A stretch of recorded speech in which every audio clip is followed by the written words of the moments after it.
Right now, doctors are marveling at what's being called the world's oldest baby. The Ohio boy was born from an embryo frozen in 1994, and he was conceived in a lab by a couple using IVF, which was relatively new at the time. His adoptive parents found the embryo through a Christian adoption embryo agency.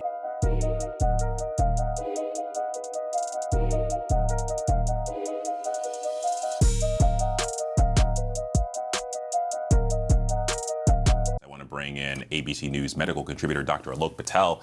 And Dr. Patel, happy Friday. Thanks for joining us. But first, this is a record, and it's really kind of remarkable. But what's the reaction in the medical community to this news?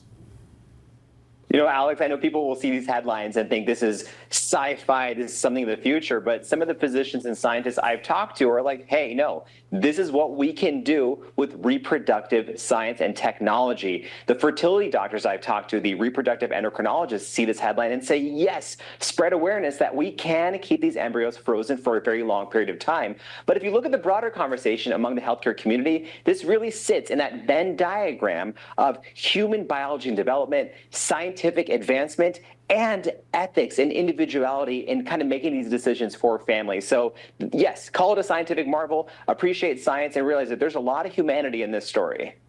Well, and that's a really good point, Doc. But I'm also kind of curious, implanting older embryos, is it more of a risk? From everything that the data suggests and what I've talked to about the experts here, the only risk or the only higher risk situation really comes at the age of the woman when the embryo was frozen. But if the embryo successfully can be thawed and passes screening, the risk is exactly the same. It could be an embryo that's been frozen for a few months or one that's been frozen for 30 years. Because remember, this baby was born at term and is fully healthy. So that actual freezing process is what matters. And that process has actually advanced over time. After the year 2000, the new method of cryopreservation is even more advanced with a higher success rate when it comes to thawing. Well, and so with that in mind, are you expecting to see older embryos, become more of a trend with IVF?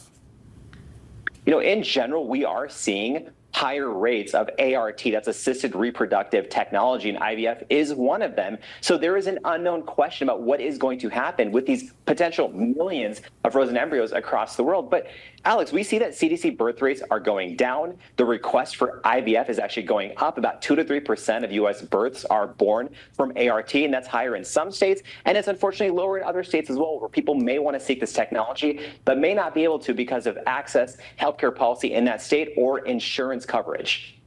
Well, and lastly, I mean, obviously, something like this grabs headlines and it's fun to talk about, but are there ethical questions here?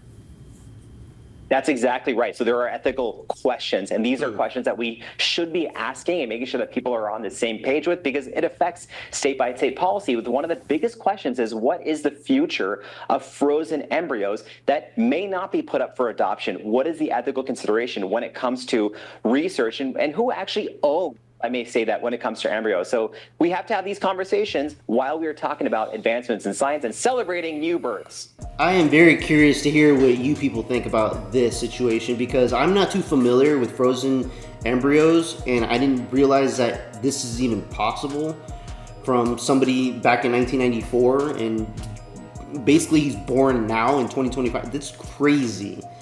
But a thing that, as I was watching this, something that was kind of triggering in my mind was, what about these kids that are in foster care, people that are already been born, they're X years old, and we need to provide parents for these kids.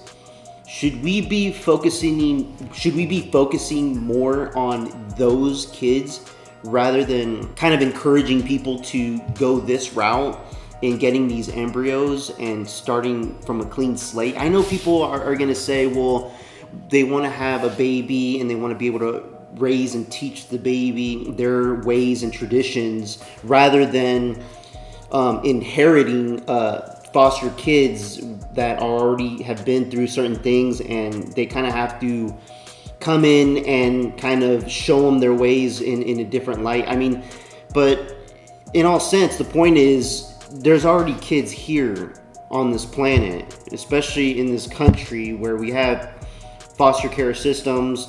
adoption centers, and these kids need families.